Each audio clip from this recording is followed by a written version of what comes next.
meravellós vehicle dels anys 70, fins als anys 70 va estar en funcionament i va començar a finals dels anys 50. Va estar 14 anys funcionant sense interrupció. Ara us explicaré una mica la història del Chausson i la relació que Chausson, aquests vehicles, tenen amb la plaça Eivissa de Rossà. Mireu, la plaça d'Eivissa té l'honor, si es pot dir així, de ser el primer punt de Barcelona que va veure un Chausson. Això va ser degut a que en l'any 53 l'empresa Cases va instal·lar una línia d'autobús que anava des de la plaça Eivissa fins a l'Avinguda Vidal i per donar aquest servei va haver de comprar cotxes nous. I un d'ells, el primer, va ser el Chausson. Per això aquest Chausson, per donar la plaça Eivissa i per donar aquesta línia, va ser el primer Chausson que va veure Barcelona. Aquest Chausson, aquí la fotografia d'aquest Chausson, que avui potser l'heu vist, aquesta fotografia és d'aquest Chausson. Aquest és el Chausson inaugural de la línia, que està a la fotografia també penjada. I aquest és un Chausson que en els anys 50 es fabricava a París per exportar, i aquí aquest senyor té aquest mateix Chausson, sobre hi ha una fotografia, que era fabricat per exportar-lo a Amèrica del Sud per fer-li la competència als autobusos americans que estaven produïts. I la fotografia del costat és un Chausson com aquest, model Barcelona, que aquella fotografia correspon a un autobús urbà d'aquella època de la ciutat d'Atenes. O sigui que els cotxes model Barcelona també porten endavant per tota Europa, a part de França, a Atenes. Com va ser que va arribar aquest Chausson a Barcelona? A part de l'empresa Cases, que us he dit abans, hi havia dues empreses més aquí a Barcelona de transports. Una molt gran, que era Tramvies de Barcelona, que se'n cuidava de totes les línies d'autobusos de dintre de Barcelona. I ho feia amb autobusos Acro i alguns encara de l'antiga empresa de Roca, que eren Socola. I una altra empresa que feia el transport de passatgers de Barcelona als pobles del voltant, com Santa Coloma, Badalona, Mollet, Cornellà, el Prat, i aquesta empresa es deia Transports Suburbans de Barcelona. Doncs bé, aquesta empresa tenia uns autobusos que eren relíquies supervivents de la Guerra Civil. Eren uns cotxes turbinats i que encara portaven rodes massisses, no eren pneumàtics, eren massisses. Imagina't fer el transport per carretera adoquinada, amb rodes massisses, com acabaven, no? Seguien eren de fusta. Bé, aquesta empresa va dir, haig de canviar el material, un material nou, bo, que em doni prestigi, si no això s'anirà en ordre.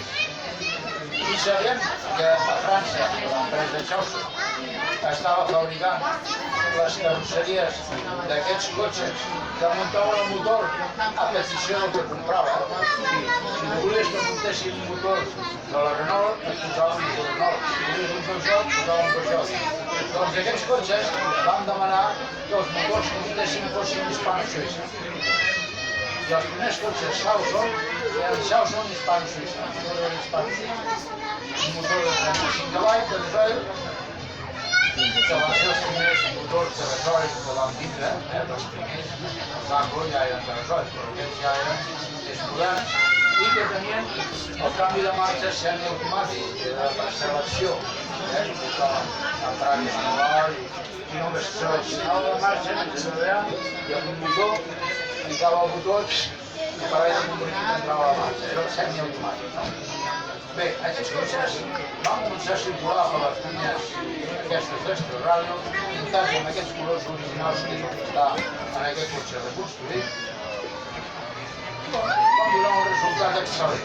Tant és així que Tramvies de Barcelona, al veure que això donava molt d'èxit i que s'aturaven i no se vellaven sovint, va decidir comprar, però en renovar la flota, ampliar-la, i més que en aquella època governava Barcelona l'alcalde Pujol, que eren amics dels tramvies, i volia treure els tramvies i substituir-los per autobusos. I per això ja necessitàvem un autobús. Quins autobusos compraré? Home, aquests han comprat aquests que no són molt bons, doncs anem a França i comprem Chausson.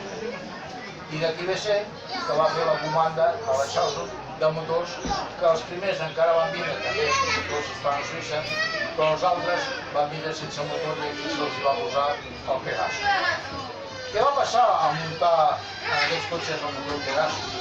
El motor Pegaso era més gran i la caixa del diferencial era més gran i no es tocava cara. I què van fer? Van aixecar aquest cotxe, van aixecar més el l'aire perquè el motor pogués quedar i van tenir de posar un esglaó més a cada porta i per això té aquest esglaó que costa ara de ficar, a nosaltres ens costa, però quan érem joves això no ens adonava. Ho posàvem d'un salt i ja està, Sí, però és llavors. Els cotxes primer van vindre amb 3 portes, es diuen els mig, els que vostè sentat i la tercera, la porta del mig, però al final van posar ja el cobrador ja sortida per davant i van anul·lar la porta del mig, van augmentar la capacitat de seients i la novetat era que en vez de portar seients de fusta eren els butxacs. Aquests són igual que els que eren el mateix color, tal qual, estan reconstruïts igual. Que és aquest cotxe que quan la companyia aquesta va donar de baix els cotxes van anar a la xatarra i van dir els fotrem allà al front del mòdul, allà a Castellà de Nuc, i allà farem un museu del transport i allà els anirem refent i tal. I aquí hi ha una fotografia equivalent a aquesta, que es veu aquest cotxe carregat amb un remolc per portar-lo a un taller per refer-lo, per renovar-lo. I bueno, de tots se'n va conservar un que és aquest. És l'únic cotxe Chausson d'Espanya que s'ha preservat.